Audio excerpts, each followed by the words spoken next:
chứបើតាមមើលទៅយើងឃើញថាមាន function generate question នេះហើយ function generate question នេះដូចជាត្រូវបាន call នៅក្នុង function start ហើយយើងដឹងថា function start គឺជាចំណុចចាប់ផ្ដើមនៃ script របស់យើងនៅពេលដែលយើង start game play ទៅ function start នឹងអនុវត្តឲ្យស្វ័យប្រវត្តិដោយអត់មានការហៅផ្ទាល់ទេណាយើងអត់បានហៅ function start ទេតែ function start គឺដើរដោយស្វ័យប្រវត្តិដោយនេះដោយ class មួយនេះដោយ parent mono behavior នេះវានឹងចាប់ផ្ដើមហៅដោយស្វ័យប្រវត្តិបន្ទាប់ពី function start ដើរ function generate question នឹងដើរដែរអញ្ចឹងវានឹងធ្វើការ call ទៅកាន់ brand script នេះដើម្បីធ្វើការ generate query ហើយវា prepare ជា question តិចហើយ prepare ជា fake answer អីចឹងទៅអញ្ចឹងយើងឃើញថាអូខេ game control ជាកន្លែងដែលចាប់ផ្ដើមបង្ហាញជាផ្ទាំងសំណួរទៅកាន់ game logic របស់យើងអញ្ចឹងយើងអាចសន្មតថាយើងអាចប្រហែលជា 90% ដែលយើងអាចដឹងថាfunction script question គួរតែនៅក្នុង game control ប៉ុន្តែសម្រាប់ខ្ញុំគិតថានៅតែអត់ទាន់ច្បាស់ទេយើងត្រូវការ review បន្ថែមទៀតសិនអញ្ចឹងណាការដឹងច្រើនគឺយើងងាយស្រួលក្នុងការសរសេរ function របស់យើងដាក់ឲ្យនៅត្រូវខ្លះត្រូវតាមមុខងាររបស់វាជាជាងដែលយើងដាក់ទៅព្រាវស្មានអាហ្នឹងលុះតាតែយើងបញ្ញាប់អីចឹងតែប៉ុន្តែនៅក្នុងស្ថានភាពរបស់យើងនេះយើងលែងបញ្ញាប់កើតហើយដោយសារតែយើងទុកជាងនឹងរាប់ឆ្នាំដែរហើយអញ្ចឹងយើងអត់មានត្រូវបញ្ញាប់អីទេត្រូវតែ make it clean ណាឥឡូវយើង make it clean ទៅហើយអូខេយើងអ្នកនរឃើញថាអ្វីដែលខ្ញុំបានអូខេបាននិយាយនៅក្នុងវីដេអូហ្នឹងឡើងពីដើមមកដល់ឥឡូវហ្នឹងគឺពីច្រើនគឺបង្ហាញពីមូលហេតុនិងផលលំបាកដែលយើងទុកបច្ចេករបស់យើងយូរពេកហើយបង្ហាញពីដំណោះស្រាយដែលយើងត្រូវការ review ជាចាំបាច់មុននឹងពេលដែលយើងអាចធ្វើបន្តដើម្បីបញ្ចប់វាបានអូខេហើយវិធីសាស្ត្រដែលយើងត្រូវ review នោះគឺយើង review ទាំង screen ក៏ដូចជា script ម្ដងមួយអញ្ចឹងឯងណាឧទាហរណ៍ឥឡូវនេះយើងបាន review screen ខ្លះហើយប៉ុន្តែ script គឺយើង review អត់អស់ទេបាទយើងអំបញ្ញមិញយើងអាចនិយាយថាយើង understand ទៅលើ hint control ច្រើនអាចគេ control សំប៉ុន្តែនៅមានច្រើនទៀតដូចជា brain screen នេះគឺយើងអត់ទាន់បាន review ដែរឃើញទេហើយយើងមើលអញ្ចឹងទៅវារៀងពិបាកញ៉ៃដែរអញ្ចឹងណាបាទអញ្ចឹងខ្ញុំខាតកំណត់មួយគឺខ្ញុំចង់ធ្វើជា document ឲ្យវាបាទខ្ញុំចង់មានជា documentation នៃវិជ្ជារបស់យើងដូចអ្នកនរបើសិនអ្នកនរធ្លាប់បាទធ្លាប់ចូលនៅក្នុងវិស័យIT ក៏ដូចជា software development អីខ្លះអ្នកនរប្រកាសជាដឹងថាការដែលគេសរសេរបង្កើតជា API បង្កើតជាខាង web ហ្នឹងគេមាន document គេដើម្បី explain ទៅកាន់ developer ផ្សេងទៀតថា API មួយហ្នឹងសម្រាប់ធ្វើអីអញ្ចឹងខ្ញុំគិតថាវាល្អដែរបើសិនយើងមានអាហ្នឹងថ្ងៃក្រោយបើសិនជាបច្ចេកនឹងយើងទុកយូរអង្វែងទៀតយើងអាច refer ឬបកមក review document ហ្នឹងវិញដើម្បីងាយស្រួលមើលជាងតែយើងចូលមក review code ផ្ទាល់អីចឹងណាឬមួយក៏ថាបើវាប្រកាសជាជួយបានច្រើនជាងដែលយើងអត់មានអីចឹងអូខេអញ្ចឹងខ្ញុំគិតថាខ្ញុំនឹងសាកធ្វើ document ហ្នឹងសិន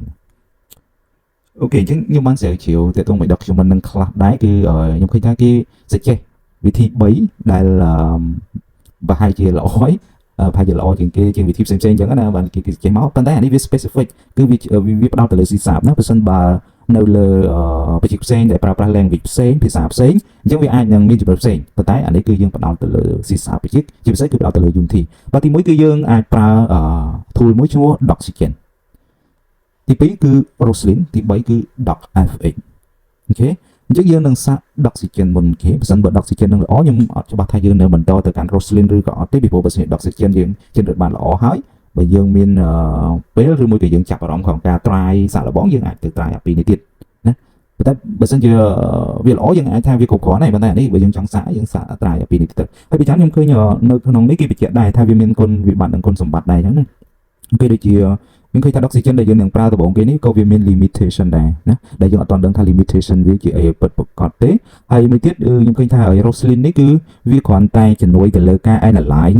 វាស្គាល់ C# ច្បាស់បើនិយាយខ្លី Roslyn នឹងវាស្គាល់ C# ច្បាស់ជាងអាផ្សេងទៀតប៉ុន្តែវាអត់មាន generate ជា HTML document ឲ្យបាន clean ឬឲ្យបានស្អាតមានរបៀបរៀបរយងាយស្រួលមើលដូចអាពីរនេះទេជាភាគច្រើនគឺគេបើសិនគេប្រើ Roslyn គេmerge វាជាមួយនឹង DocFX នេះតែបើសិនជាយើងប្រើ Doxygen គឺវាលក្ខណៈថាវាកំបាញ់អាការដែល analyze C# code ហ្នឹងហើយនឹងមាន clean document ដែលមានរបៀបរៀបរយហ្នឹងវាមានរបស់វាស្រាប់មានន័យថាយើងប្រើ Doxygen មួយវាស្មើនឹងអានេះពីរប៉ុន្តែវាមាន limit គឺវាមិនបាន analyze C# code របស់យើងឲ្យបានល្អ 100% ដូច Roslyn នោះទេអញ្ចឹងវាមានគុណវិបត្តិវាដែរអញ្ចឹងណាប៉ុន្តែខ្ញុំឃើញថាវាយើងប្រើវាតែមួយយើងបានពីរអញ្ចឹងយើងនឹងសាកប្រើនឹងសិនអូខេអញ្ចឹងតាមរយៈការសើចរបស់ខ្ញុំឃើញមាន step មួយចំនួនហើយខ្ញុំបាន prepare document មួយចំនួនតាក់ទងជាមួយនឹង Doxygen នឹងដែរដើម្បីកុំឲ្យយើងចំណាយពេលយូរ ទីមួយខ្ញុំត្រូវការទៅបង្កើត folder Doxygen នេះ នៅក្នុងបច្ចេករបស់យើងបើយើងនេះជា root បច្ចេករបស់យើង root folder ជាងខ្ញុំនឹង create folder មួយគេខ្ញុំដាក់ឈ្មោះ oxygen ហើយខ្ញុំនឹងប្រើ command អូខេចឹងនេះវាជា terminal ជាខ្ញុំនឹង ls វាមើលដើម្បីថាយើងស្ថិតនៅក្នុងកន្លែងណាបើដោយសារតែខ្ញុំបាន install plugin ពិសេសសម្រាប់ terminal យើងអាចមើលឃើញនៅកន្លែងនេះបានណាតែពិតណាយើងអាចឃើញថាខ្ញុំនៅក្នុង folder workspace game dev ហើយនឹង freaking mat បើសិនជាយើងប្រើ command ls នេះមកយើងនឹង listing រាល់ folder ក៏ដូចជា file ដែលស្ថិតនៅក្នុង folder ហ្នឹងអូខេចឹងខ្ញុំឃើញថាខ្ញុំនៅទីតាំងនេះទីតាំងបច្ចេកឈ្មោះ freaking mat នេះចឹងខ្ញុំអាច cd ចូលទៅកាន់ folder ថ្មីរបស់យើងគឺ folder oxygen នេះអូខេខ្ញុំ cd ចូលទៅពេលដែលខ្ញុំ cd ចូលអញ្ចឹងមានន័យថាខ្ញុំឈរនៅក្នុង folder ហ្នឹងហើយអូខេអ្នកនរគ្នាខ្ញុំកន្លែងនេះខ្ញុំបើកវងកញ្ចក់តិចតែពិតអ្នកនរគ្នាអត់បាច់ចាំយល់ពីអ្វីដែលខ្ញុំកំពុងធ្វើនេះ 100% ទេពីព្រោះវាជាលក្ខណៈយ៉ាង advanced level advanced topic បន្តិចវាមិនមែនជាការពិបាកអីក្នុងការយល់ទេប៉ុន្តែចង់និយាយថាបើសិនជាអ្នកនរគ្នាដែលកំពុងតែតាមដានវីដេអូនេះប្រហែលជាអ្នកនរគ្នាគឺ very beginner តែម្ដងបើសិនជាអ្នកនរពិតជា beginner ហើយអត់ទាន់ប្រឡូកនៅក្នុងវិស័យផ្នែក software ផ្នែកcomputer science ឬក៏យើងហៅថា IT នេះគឺអ្នកនរគ្នាមានអារម្មណ៍ថាវាញ៉ៃតិចដែរអញ្ចឹងណាតែបើសម្រាប់គ្នាយើងដែលធ្លាប់ប្រឡូកហើយគឺអាហ្នឹងគឺធម្មតារបស់គាត់ទេក្នុងការប្រើ command line ប្រើ CD ប្រើ ls អីដើម្បី listing file ឬជាចូលទៅក្នុង folder តាមរយៈ command line គឺជារឿងសាមញ្ញពួកគាត់ទេប៉ុន្តែអានេះខ្ញុំនិយាយពីអ្នកដែល beginner តែម្ដងបើសិនបើអ្នកនរគ្នាអត់ទាន់យល់ពីអាហ្នឹងទេមិនបាច់ឆ្ងល់ទេការដែល process ដែលខ្ញុំធ្វើនេះគឺដើម្បី generate document ហើយអ្នកនរគ្នាចាំទៅមើល document ក៏បានដែរប៉ុន្តែខ្ញុំគិតថាខ្ញុំចំណាយពេលធ្វើ document ទៅហើយខ្ញុំចង់បានវីដេអូហ្នឹងដើម្បីទុកគេលើថាអ្នកនរគ្នាបើអ្នកនរគ្នាចង់យល់ពីវាក៏អ្នកនរគ្នាអាចយល់បានដែរគាត់ថាវាចំណាយពេលយូរវិញទៅចឹងទៅហើយបើអ្នកនរគ្នាអត់ទាន់ចង់ផ្ដោតអត់ទាន់ចង់យល់ពីអាហ្នឹងក៏អត់បញ្ហាដែរព្រោះយើងផ្ដោតទៅលើការធ្វើ game របស់យើងទេមិនមែនផ្ដោតលើការ generate document ទាំងស្រុងទេអញ្ចឹងអានេះខ្ញុំគាត់បើខ្ញុំចូលអីហ្នឹងបើសិនអ្នកនរគ្នាអត់យល់អូខេdon't worry យើងកុំខ្វល់តែម្ដងអូខេប៉ុន្តែអ្នកនរគ្នាអាចមើលបានបាទមើលចាប់យកខ្លះៗអញ្ចឹងទៅអូខេបន្ទាប់ពីយើងចូលទៅកាន់folder ហ្នឹងហើយអ្នកនរគ្នាអាច pwd ប្រើ command pwd ដើម្បីដឹងកាន់តែច្បាស់ថាយើងនៅក្នុង folder ណាគេនេះ path នេះអូខេឥឡូវយើងចូលមកដល់ folder នេះ folder នេះអញ្ចឹងខ្ញុំត្រូវធ្វើអីគេខ្លះទៀតអញ្ចឹងខ្ញុំទៅមើល document អូខេខ្ញុំចូលមកដល់ folder ហ្នឹងដោយប្រើ command ហ្នឹងហើយខ្ញុំទៅ check document ដែលខ្ញុំបានត្រៀមទុកបាទបើសិនជាយើងអត់ទាន់ install Doxygen ទេយើងអាចប្រើ brew install Doxygen ប៉ុន្តែនេះកន្លែង document ដែលត្រូវការ install Doxygen នេះគឺ Doxygen វាជា tool command line អីចឹងណាយើងត្រូវការ install វាដើម្បីប្រើវាកើតបើសិនជា computer យើងធម្មតាដែលអត់ដែល install គឺយើងប្រើ Doxygen command ហ្នឹងអត់កើតទេចឹងបានយើងត្រូវការ install វាហើយ command នេះគឺយើងប្រើក្នុងការ install នៅលើ series ពួក OS ដូចជាពួក Mac OS ពួក Linux អីចឹងណាតាម brew command តែខ្ញុំអត់ដឹងថានៅក្នុង Windows យើង install បែបណាដែរទេខ្ញុំអត់បាន try មើលទេអញ្ចឹងdocument ដែលខ្ញុំសរសេរនេះគឺខ្ញុំបដោតទៅលើតែ Mac OS តែប៉ុណ្ណោះណាអ្នកនរគ្នាអាចចាប់អារម្មណ៍អាចសាក try នៅលើ Windows បានប៉ុន្តែដូចខ្ញុំបញ្ជាក់មិញអញ្ចឹងកុំឲ្យបើអ្នកនរគ្នាខ្ជិលស្មុគស្មាញគឺមិនបាច់ខ្វល់វាបានដែរចាំតែ read document ដែរអូខេអញ្ចឹងមានខ្ញុំបាន install វារួចហើយនៅលើ machine របស់ខ្ញុំអញ្ចឹងខ្ញុំអត់ install ម្ដងទៀតទេហើយបើសិនខ្ញុំចង់បញ្ជាក់ថាខ្ញុំពិតជា install បានឬក៏អត់ខ្ញុំគ្រាន់តែ run doxy ច្រើនបើប្រហែលជាខ្ញុំចង់ដឹងថាវាមាន version ប្រហែលប្រហែលខ្ញុំដក V ចេះអូខេជាខ្ញុំបាន install Doxygen version 1.14 គេហៀ 1.14.0 គេជំនាញខ្ញុំបាន install រួចហើយបន្ទាប់មកខ្ញុំត្រូវការ generate document មួយដែលប្រើ command មួយនេះអូខេខ្ញុំ copy path តែម្ដងអូខេ sorry ខ្ញុំ skip អានេះមួយទៀតខ្ញុំត្រូវការ generate សិនណាអានេះគឺ generate document ហើយ step ទី3ហើយ step ទី2ខ្ញុំត្រូវការ generate default config សិនណាមុននឹងទៅ generate document កាន់ខ្ញុំត្រូវការ generate default config សិនអូខេខ្ញុំប្រើ command នេះមកនិយាយថាក្រោយពីខ្ញុំប្រើ command នេះវា generate doxy file ឲ្យខ្ញុំមួយ doxy file នេះបាយកន្លែងនេះគឺញ៉ៃមែនតើអូខេបាទខ្ញុំត្រូវការ config អាហ្នឹងដើម្បីយកអាហ្នឹងទៅ generate ចេញជាdocument នៃបច្ចេករបស់យើងនេះអូខេអញ្ចឹងខ្ញុំនឹង drag វាមកខាងស្ដាំអូខេខ្ញុំចង់អូសនេះមកខំតិចដើម្បីឲ្យវាមាន space អូខេខ្ញុំនឹង create new file មួយនៅកន្លែងនេះហើយខ្ញុំនឹង copy អ្វីដែលខ្ញុំមាននៅកន្លែងនេះដើម្បីងាយស្រួលខ្ញុំយកមកដាក់មកនេះដើម្បីងាយស្រួលក្នុងការ compare នេះព្រោះខ្ញុំត្រូវការ copy config ទាំងអស់នេះដាក់ចូលទៅក្នុង config file ដែលយើងបាន create មុនហ្នឹងបើចឹងខ្ញុំនឹង search បែបនេះតែម្ដងខ្ញុំ search ទៅកន្លែង project name បើខ្ញុំនឹង copy អានេះយកមកដាក់តែម្ដងខ្ញុំនឹង search រក output directory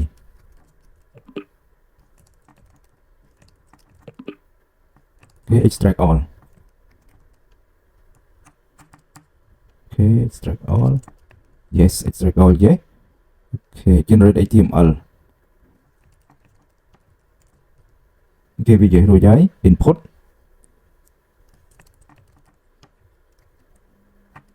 គេ input ខ្ញុំដាក់នេះដែរផាត់ទៅកាន់ script file របស់យើងនេះកន្លែង input នេះមានន័យថាកន្លែងណាដែល script file របស់យើងស្ថិតនៅផាត់មួយណាដើម្បីយក script file ហ្នឹងទៅ generate ជា document ហ្នឹងឯងបាទគេស៊ីវបាទតាមពិត config នេះគឺខ្ញុំយល់ខ្លះក៏មិនយល់ខ្លះហ្នឹងឯងពីព្រោះខ្ញុំគិតថាខ្ញុំគ្រាន់តែ follow តាមរបស់គេទៅខ្ញុំអត់មានពេលច្រើនក្នុងការយល់វាទាំងអស់នោះទេណាគេ help dot ដូចជា help dot នេះគឺខ្ញុំអត់ប្រកាសថាវាជាអ្វីដែរតែបើសិនយើងព្យាយាមមើល document ដែលគេ explain ថា help dot ហ្នឹងអីយើងអាចយល់បានខ្លះអូខេ dot path នេះ dot path នេះគឺជា path ទៅកាន់dot library ដែលវាជំនួយក្នុងការ create document ហ្នឹងឯងអញ្ចឹងហើយដូចគ្នាខ្ញុំអត់ប្រកាសថានៅក្នុង Windows path វានៅណាទេឬមកគឺយើងត្រូវការ install អីថែមទៀតទេណាខ្ញុំអត់ប្រកាសទេគេអានេះ50 default អូខេបាទនេះ default ដែរនេះយើងខ្ញុំអត់បាច់ search ទៀតទេចានេះនៅក្បែរនេះអូខេអត់នៅក្បែរនេះខ្ញុំត្រូវការ search ពីព្រោះវាមានច្រើនអូខេវានិយាយហើយ collaboration graph នេះនិយាយដូចគ្នា graph នេះអូខេដូចគ្នាយើងមានដល់នេះUML look នេះនិយាយដូចno ខ្ញុំវាទៅនិយាយដែរអូខេហើយ template អូខេ template នេះអត់នៅនឹងទេខ្ញុំត្រូវការ search ខ្ញុំដាក់វាទៅនិយាយinclude graph អូខេ include graph នៅក្រោមនេះមិនបាច់ search ទេនិយាយហើយinclude by graph និយាយអូខេ call graph អូខេ call graph នៅក្រោមនេះដែរcòn នៅវា no ខ្ញុំដូរវាទៅនិយាយ color graph អូខេ color graph no ដូរទៅនិយាយអូខេ hierarchy sorry graphical hierarchy អូខេ yeah already directory graph yeah already ណាsource browser ឃើញទេការ search វាអូខេ source browser no ខ្ញុំដូរវាទៅនិយាយreference relation ខ្ញុំដូរទៅវាទៅនិយាយ extract private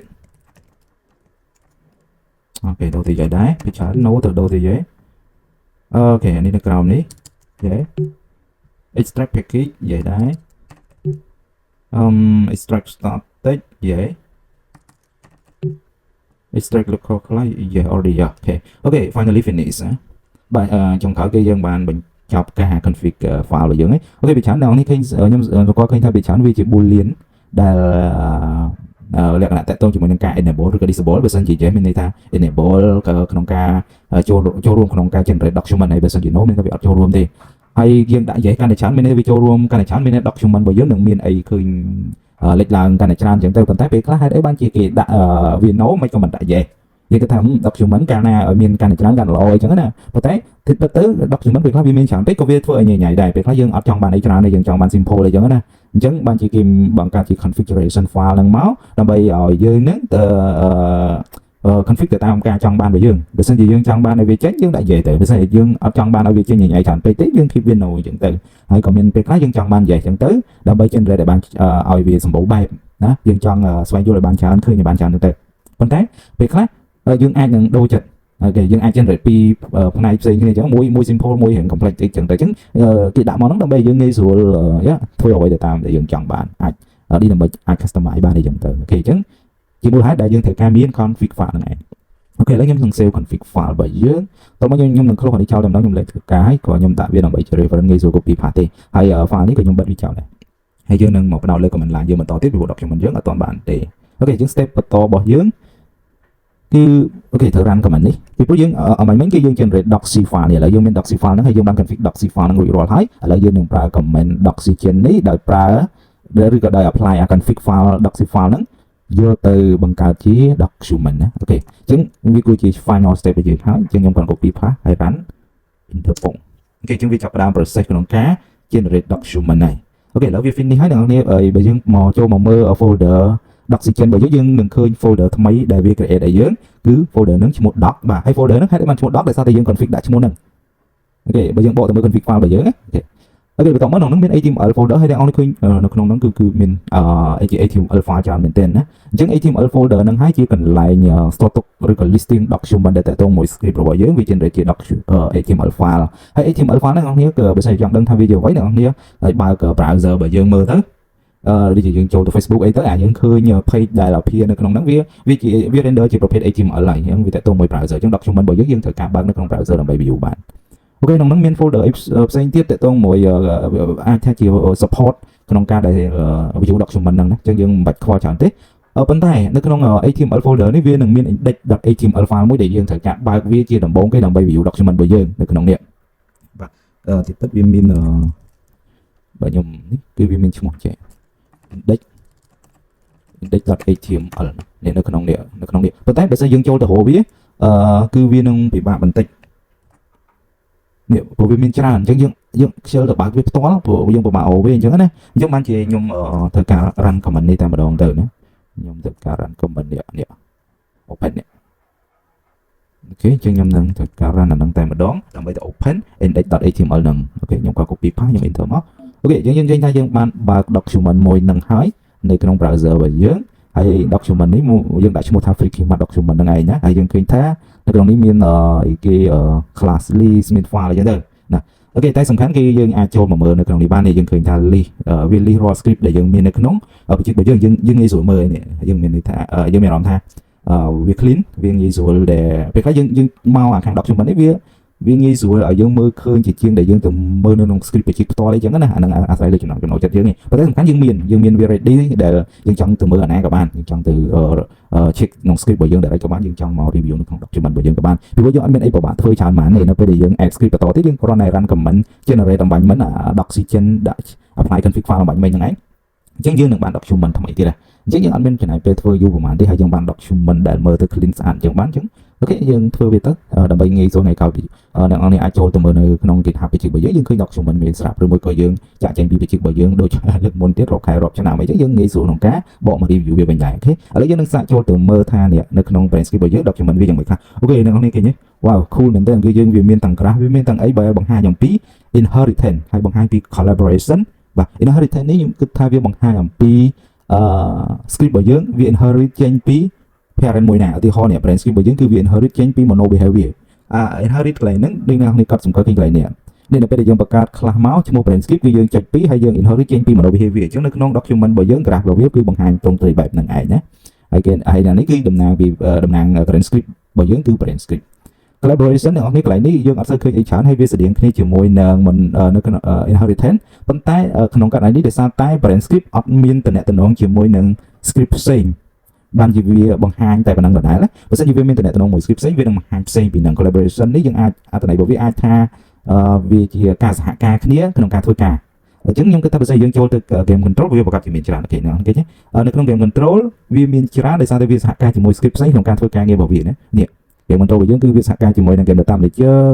សហការជាមួយ brand script សហការជាមួយនឹង line control អញ្ចឹងអ្នកនេះប្រកាសជាឆ្ងល់ថាហេតុអីបានជា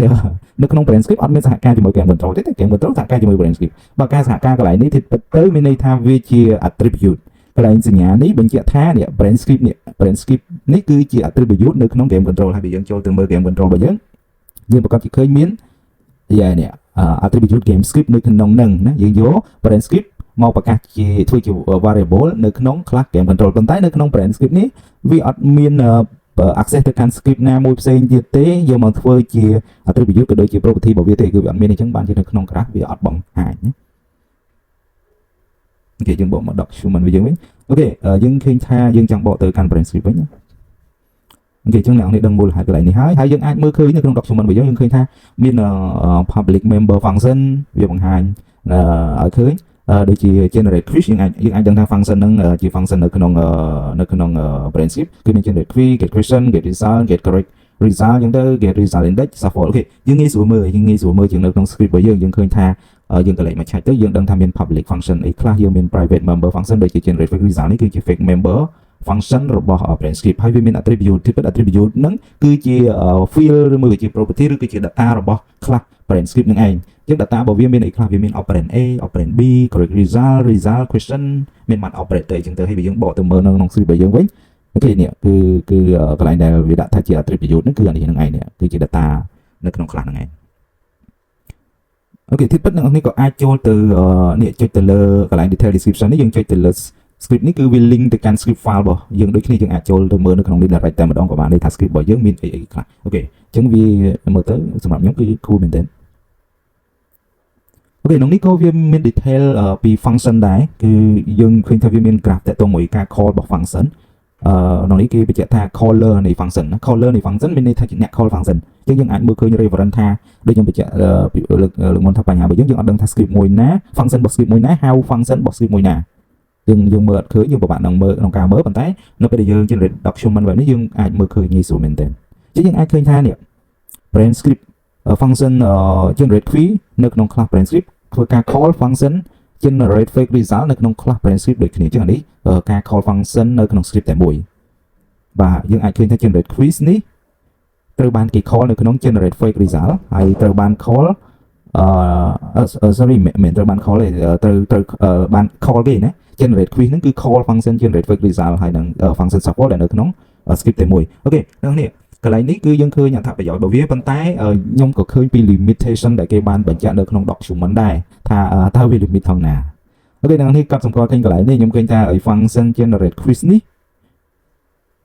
ជា function ដែលយើងប្រើនៅក្នុង class game control មិនចឹងបើយើងចូលទៅមើល script នៅក្នុង game control នេះyou see ហើយយើងឃើញថា function generate script នេះត្រូវបាន call នៅក្នុង function generate question របស់ class game control ប៉ុន្តែនៅក្នុង graph នេះគឺវាអត់បង្ហាញនោះទេនេះវាអត់បង្ហាញទេវាប្រាប់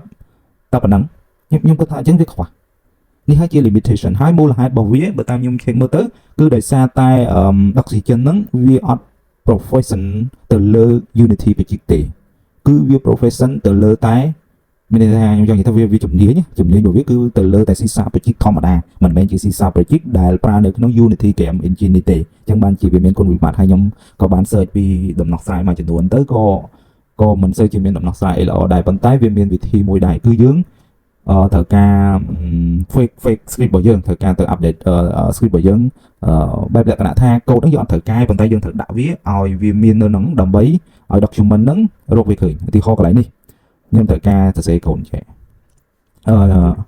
ជំនួសឲ្យការដែលខ្ញុំ call brain script នេះដែលចេញពី variable ហ្នឹងគឺខ្ញុំត្រូវការ call new brain បាទ new brain script ហើយខ្ញុំធ្វើការ call function ហ្នឹង direct ចេះតែម្ដងទៀតជាន័យថាការដែលយើង create new brain script ហើយ call function ហ្នឹង direct អញ្ចឹងទើប document វាស្គាល់ថាអាហ្នឹងជាការ call function របស់ brain script នៅក្នុង class game controlបើមិនដូច្នោះទេគឺវាស្គាល់តែការ call នៅក្នុងខ្លួនឯងតែប៉ុណ្ណោះនៅក្នុង class តែមួយតែប៉ុណ្ណោះសម្រាប់ឆ្លងកាត់ពី class មួយទៅ class មួយវាត្រូវការប្រើ new keyword ហើយ call direct អញ្ចឹងទើប oxygen ស្គាល់វាអញ្ចឹងឧទាហរណ៍ឥឡូវខ្ញុំត្រូវការដើម្បីឲ្យវាដើម 100% ខ្ញុំត្រូវការ fake វិញអញ្ចឹងខ្ញុំត្រូវការ call វាคล้ายៗអញ្ចឹងដូចគ្នាដែរកន្លែងនេះខ្ញុំគិតថាខ្ញុំត្រូវការ call get question នេះអូខេហើយដូចគ្នាសម្រាប់ get ខ្ញុំ copy path តែម្ដងគេខ្ញុំត្រូវការ call get result ក៏ដូចជា get correct result អញ្ចឹងខ្ញុំត្រូវការ call វា direct អញ្ចឹងហើយយើងនឹងសាក generate ខ្ញុំ save ហើយយើងនឹងសាក generate document យើងសារថ្មីអូខេ comment នេះគឺគាត់ open ទេ comment នេះបើចិត្តខ្ញុំ clear វាមួយសិនដើម្បីស្រួលមើលបាទនេះខ្ញុំត្រូវការ run doc file នេះសារថ្មីក្រោយពីយើង update script គេខ្ញុំអាចបើកវាម្ដងទៀតឬមួយខ្ញុំទៅ refresh page របស់យើងតែម្ដងគេហើយយើងបន្តមកយើងចូលមកមើលម្ដងទៀតអូខេអ្នកនរគេនេះឥឡូវវាបង្ហាញច្រើនជាងមុនហើយហើយវាមានតកតងមួយ game control ណាអញ្ចឹងយើងឃើញថានេះ function generate quiz របស់ class brain script ត្រូវបាន call នៅក្នុង function generate question របស់ class game control ដែល function generate question របស់ class game control ហ្នឹងក៏ត្រូវបាន call បន្តពី game control .handle click គឺ function handle click របស់ game control ហើយនិង function start របស់ game control អូខេចឹងនេះគេ limitation របស់វាប៉ុន្តែខ្ញុំគិតថាសម្រាប់ document នេះវានៅតែ clean គ្រប់គ្រាន់ដែរហើយបើសិនបើយើងចង់ឲ្យវាបង្ហាញពី call ក៏ដូចជា caller ប្រហែលបាន 100% យើងអាចបន្ថែម fake script បន្តិចចឹងទៅប៉ុន្តែនៅក្នុងវីដេអូបន្ទាប់ខ្ញុំនឹងបញ្ជាក់ថា fake script នេះយើងគួរដោះស្រាយយ៉ាងម៉េចហើយយើងគួរតែ improve វាយ៉ាងម៉េចចឹងកុំឲ្យពីព្រោះឥឡូវហ្នឹងបើសិនជាយើង run game របស់យើងទៅវានឹងមាន error កើតឡើងហើយមានន័យថា fake script របស់យើងគឺសម្រាប់តែ document ទេមិនមែនសម្រាប់ game របស់យើងដែលយើងអាច run បានឬក៏ build release ទៅកាន់ user បានទេយើងប្រើវាសម្រាប់តែ document តែប៉ុណ្ណោះអញ្ចឹងយើងត្រូវការ config វាយ៉ាងម៉េចដើម្បីឲ្យវា work សម្រាប់តែ document របស់យើងអញ្ចឹងយើងនឹងធ្វើវានៅក្នុងវីដេអូក្រោយទៀតណាបាទខ្ញុំបញ្ជាក់ចុងក្រោយបន្តិចនៅក្នុង document យើងនេះខ្ញុំនឹង push វាទៅកាន់ GitHub បាទហើយខ្ញុំនឹងបង្ហាញថាអ្នកនរគ្នាអាច view វានៅក្នុង GitHub ហ្នឹងយ៉ាងម៉េចណាអូខេហើយ កន្លែងនេះអ្នកនរគ្នាមិនត្រឹមតែអាច access brand script ទេណាអ្នកនរគ្នាអាច access ទៅគ្រប់ script របស់យើងបានអ្នកនរគ្នាអាចសាកចូលមើលទៅនេះឧទាហរណ៍បាទនេះបើយើងមាន graph អញ្ចឹងយើងស្រួលមើលពីតំណែងប៉ុន្តែដំបូងគឺយើងត្រូវរៀនមើលដែរថាតើតំណែងវាហ្នឹងមានន័យថាម៉េចអញ្ចឹងទៅអូខេអញ្ចឹងនៅក្នុងវីដេអូនេះគឺយើងនឹង finish តែត្រឹមហ្នឹងសិនយើងជួបគ្នានៅក្នុងវីដេអូក្រោយទៀតណា